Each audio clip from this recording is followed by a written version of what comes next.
Per il resto vedete che la nostra nave da crociera, dopo aver toccato Trieste, torna un po' più giù e arriva a Venezia. Allora, Sindaco, paura o speranza? Ma sempre speranza. Intanto ringrazio tutti i presenti e chi ci sta ascoltando, insomma. È un bel vedere, insomma, i miei colleghi, quelli che sono presenti e quelli da remoto, insomma, parlare del futuro delle città. Bisogna ricordarsi sempre che nelle città vivono i cittadini e i cittadini sono papà, mamme, nonni, persone che vanno a lavorare, che gestiscono attività. Per cui la comunità è dove un po' si raccoglie il meglio che c'è, l'ha detto lei prima, ha detto anche Dario Nardella, l'Italia è un paese particolare ed è stato il paese dei comuni, è ancora il paese delle città. Per cui credo che al di là delle parole, paure o speranze, forse bisogna rispondere con fatti concreti, insomma. Cioè, qual è la nostra capacità di incidere sui problemi e sulle speranze delle persone? Il sindaco è in prima linea in questo senso, spesso è depotenziato proprio nei suoi strumenti operativi. Noi oggi abbiamo grande bisogno di sicurezza e di decoro nelle città e io sono su questo fronte impegnatissimo. Non basta soltanto, abbiamo realizzato un termovalorizzatore, abbiamo fatto il primo distributore di idrogeno in Italia, abbiamo investito sul disinquinamento, continuiamo a costruire i bacini per la raccolta delle acque, abbiamo sollevato il Mose, tanti non ci credevano. Oggi la Basilica di San Marco è stata l'asciutto, è stata completata, oggi è stata, diciamo, collaudata la barriera di cristallo attorno alla Basilica. Però tutto questo non basta se non c'è sicurezza e decoro per i cittadini che abitano, vivono, dormono nelle città. E su questo i sindaci hanno davvero le mani legate. Io ho costruito una smart control room, abbiamo messo telecamere dappertutto, abbiamo un sistema di controllo della città davvero possente.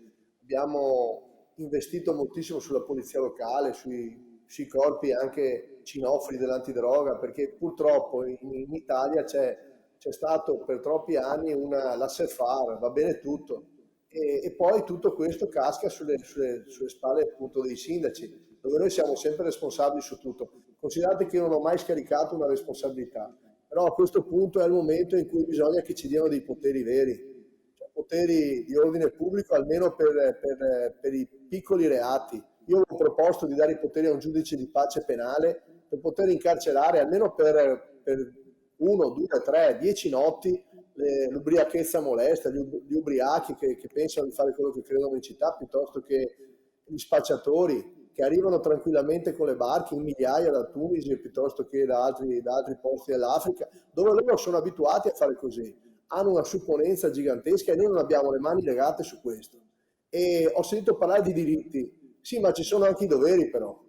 Io stamattina prima di venire qua passeggiavo, faccio sempre un giro così, cambio posti nella mia città, perché non c'è Venezia solo per quello che conoscete voi la cartolina, c'è anche Marghera, c'è Mestre, c'è Zelarino, Tessera, Favaro. E io così tranquillamente vado in giro e guardo, no? E oggi vedevo proprio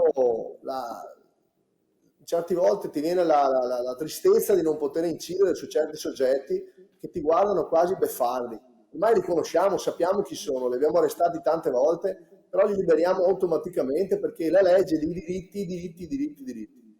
E ci sono i doveri anche, ci sono i doveri di rispettare i cittadini che pagano le tasse, che lavorano, che vogliono riposarsi. Ecco, io penso che questa giornata io so ho partecipato perché adesso questo nuovo governo a me personalmente dà grandi speranze. Secondo me è partito bene nel senso che ha cominciato a fare e realizzare un programma. Per la prima volta abbiamo un governo politico, mi auguro, da tanti anni insomma, mi auguro che alcune istanze legate allo sviluppo economico, al tema energetico, vogliamo fare la transizione energetica, ma non possiamo continuare soltanto a dire chiudiamo, chiudiamo, chiudiamo, ma bisogna anche dare i permessi per le rinnovabili. Sono 2 anni in tanti casi che ci sono aziende che hanno chiesto di fare i parchi fotovoltaici, parchi eolici, abbiamo chiuso le estrazioni del gas, adesso sono state riaperte, insomma, con tutte le dovute attenzioni, però dovremmo riparlare del nucleare. Il nucleare è quello di fusione, non di fissione. Ho sentito il mio amico di piazza che parla dello slancio di Trieste, eccetera, e lui è il simbolo di un sindaco che è stato sul territorio da molti anni, che conosce Trieste. Se dici di Trieste puoi dire di piazza e fare il contrario. Dopodiché è nella collaborazione tra le città. Io non conosco tutti i sindaci, gli ultimi eletti non li ho conosciuti, ma per quelli che ci sono, abbiamo una grande collaborazione, ci scambiamo informazioni, ci scambiamo pareri. Dico, forse il ruolo soprattutto delle città metropolitane dovrebbe essere sostenuto e ampliato, e io credo che questo insomma sia quello che possiamo attenderci. Io sono un lavoratore, continuo a lavorare e a fare il mio dovere. Penso che adesso davvero la filiera, quella anche che noi continuiamo a difendere, che è quella dell'autonomia, no? L'autonomia non è contro qualcuno, l'autonomia è perché ci sia l'autonomia delle regioni, che venga a cascata data l'autonomia alle città metropolitane e ai comuni, che ci sia una responsabilità sempre più vicina possibile al cittadino, a quel cittadino, sindaco di Bari, amico De Carlo, che parlava appunto di un parchetto, diceva lui, no? Del giardino. È bella questa immagine del cittadino, lui era convinto di non aver fatto ancora abbastanza, eppure i cittadini lo ringraziavano. E con lui abbiamo vissuto assieme 2 anni di pandemia, insomma, noi siamo stati davvero nella frontiera ad affrontare il Covid. A me fa piacere, direttore, che lei abbia avuto molti utenti, il raddoppio degli utenti durante il Covid. Io però mi auguro anche che il Covid non venga più, perché abbiamo passato 2 anni davvero tremendi, guardi. Spero proprio che calmi il numero di lettori, aumenti la gente che va in giro e si diverta.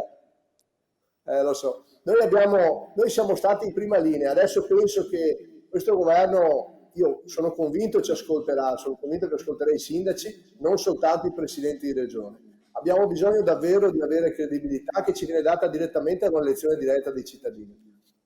Questo meccanismo sta anche alla base dell'accordo del centrodestra, quando abbiamo firmato non soltanto la riforma e l'autonomia delle varie regioni, quelle che vorranno, ma anche il presidenzialismo. Deve essere un percorso condiviso da tutti. Qualcuno ha già detto che non si siede a parlarne nemmeno.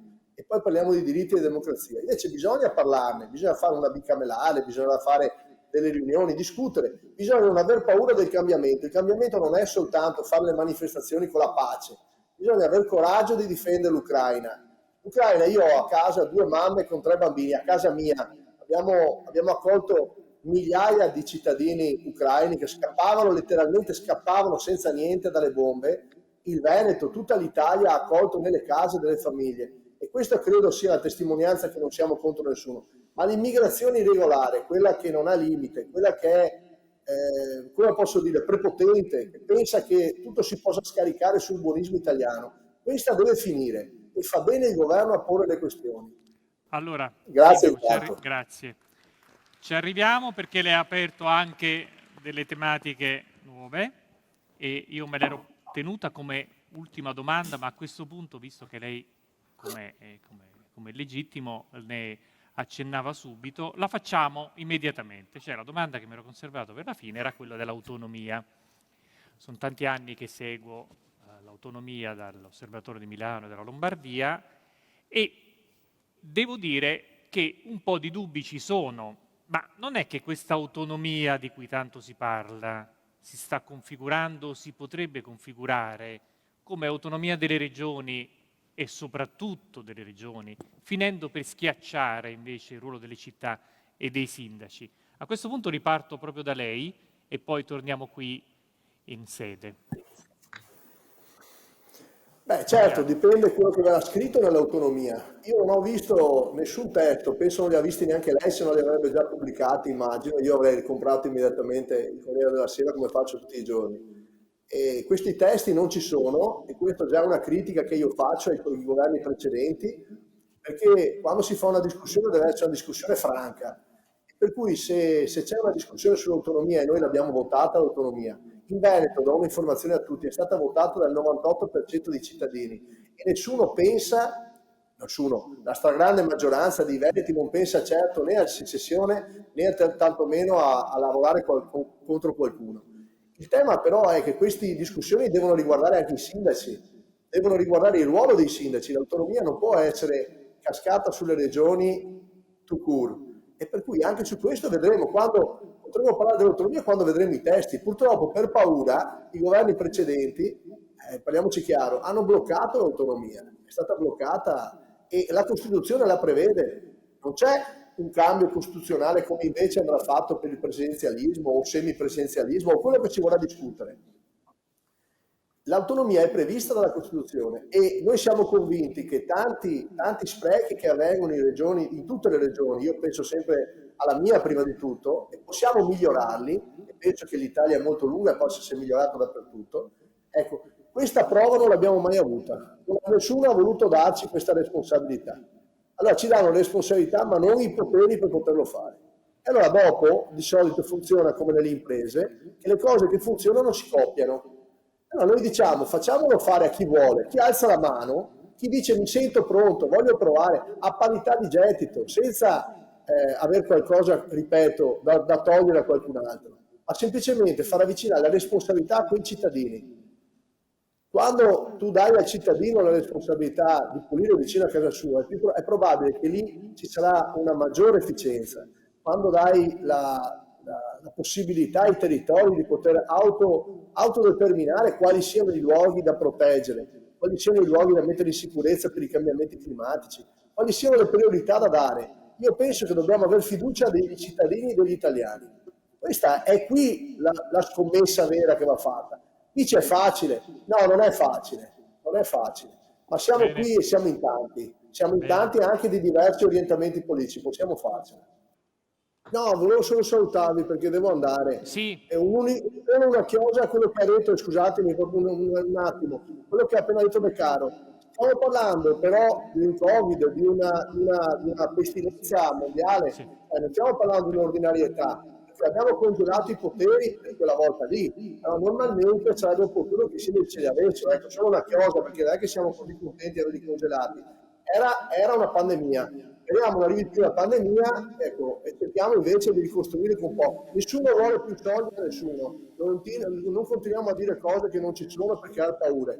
L'autonomia, l'importante è che tirano fuori i documenti, chi ce li ha li tiri fuori, se ci sono delle preintese vogliamo leggerle, perché in base a quello non ci troviamo i polpettoni fatti. Se forse ci collaborasse di più anche, forse secondo me, anche tra sindaci di diverse amministrazioni, forse parlandoci avremo un rapporto più forte col governo, ma questa ve la lascio lì per voi, per le vostre riflessioni. Buona giornata, un grande direttore anche a Napoli, un grande abbraccio. Grazie Sindaco.